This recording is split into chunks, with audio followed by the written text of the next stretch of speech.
परेशान है बेचारा, परेशान।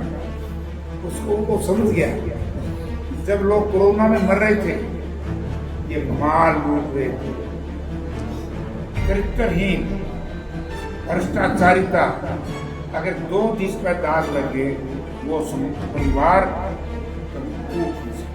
गीता तो पढ़ा दो, एक साइंस भी पढ़ा दो, अंग्रेजी भी पढ़ा दो, मैथ भी पढ़ा दो, दूसरी भी पढ़ाई। और एक सबसे जरूरी पढ़ाती है इतिहास। ये इतिहास भी न्यारा पढ़ने से अपना भी न्यारा है। किसान चलना है, क्या पता नहीं क्या कह रहा उसने, सेवा दे दिया, किसान संगठनों में मदद करी, इनकी मदद कर दो। और हरियाणा में ये जो वोट काटेंगे कांग्रेस के, ये जुम्मा है छोटा नहीं उनको वोट काटेंगे। सब प्रणाली जो है देख दिया होगा, भट्टा बिठा दिया।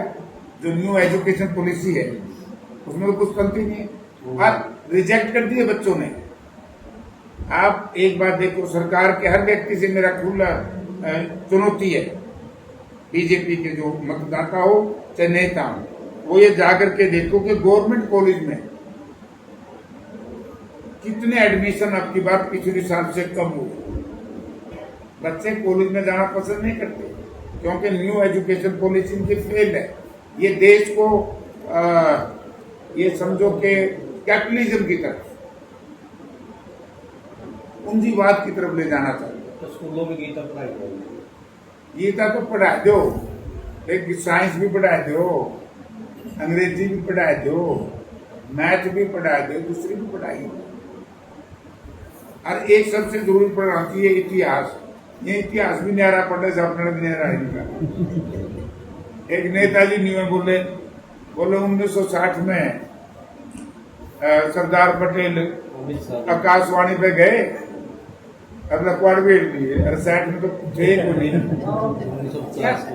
क्या तमाशा हो रहा है देश के साथ। झूठ बोलना, मौज करना, ये लंबे अरसे से नहीं। सर, गोपाल कांडा का एक बयान आया है कि मनोहर लाल जी ने कहा था कि अगर रानिया की सीट कांग्रेस जीतती है तो कहीं ना कहीं गड़बड़ हो जाएगी, इसलिए रानिया की सीट इन्हें लोग जिताएगी। नहीं तो ठीक पूछ। सौरभ मित्तर जो वहाँ से थोड़े कम अंतर से हारे हैं, तो गोपाल कांडा जी ने मीडिया में आके बात कही थी कि मनोहर लाल जी ने कहा था कम यहाँ से कांग्रेस जीत जाएगी, नहीं कुछ करो, इसको इन लोगों जितवा दो। देखिए, मैं बहुत पहले से कहता आया हूँ कि चौटाला परिवार जो है ये बीजेपी के लिए काम करता है। चाहे बीजेपी हो और चाहे लोग, और लोगों की भावनाओं के साथ खेलने का इनकी हमेशा से एक आदत है, और काम ये वही करते हैं जो बीजेपी को पोसाता है, बीजेपी को पोसाता है। आप ये देखिए, अभय सिंह ने इस्तीफा दिया, कब दिया? तब सत्ता नहीं थी। किसान चलना है, क्या पता नहीं क्या कह रहा उसने, इस्तीफा दे दिया।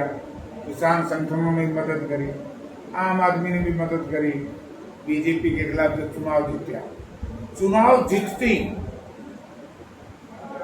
सबसे पहले किसको वोट दिया? बीजेपी।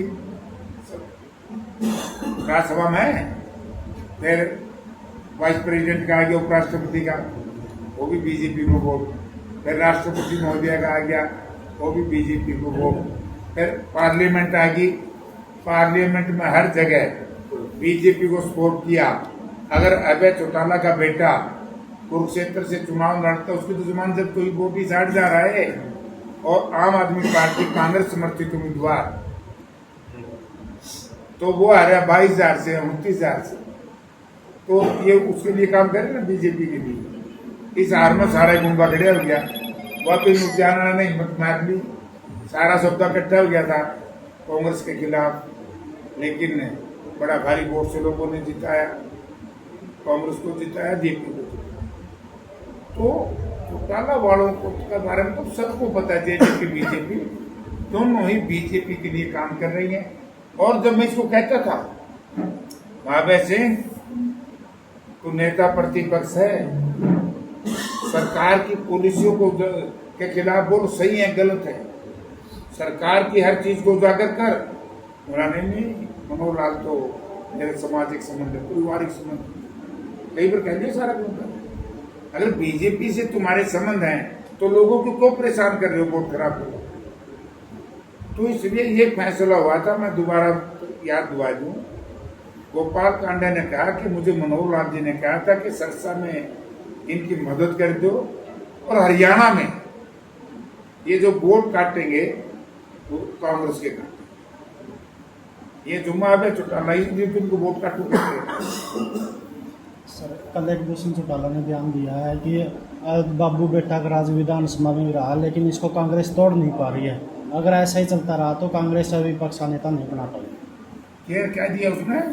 यह कि जो बाबू बेटा ने विधानसभा में एक राज में आया बाबू बेटा का, दीपेंद्र सिंह हुड्डा और भूपेंद्र सिंह हुड्डा के बारे में, तो उन्होंने कहा कि ये राज अभी तक कांग्रेस नहीं तोड़ पा रही है, बाबू बेटा का राज। अगर ये नहीं तोड़ पाती है तो मुझे नहीं लगता कि अगले 4 साल तक भी विपक्ष का नेता कांग्रेस बना पाएगी। परेशान है बेचारा,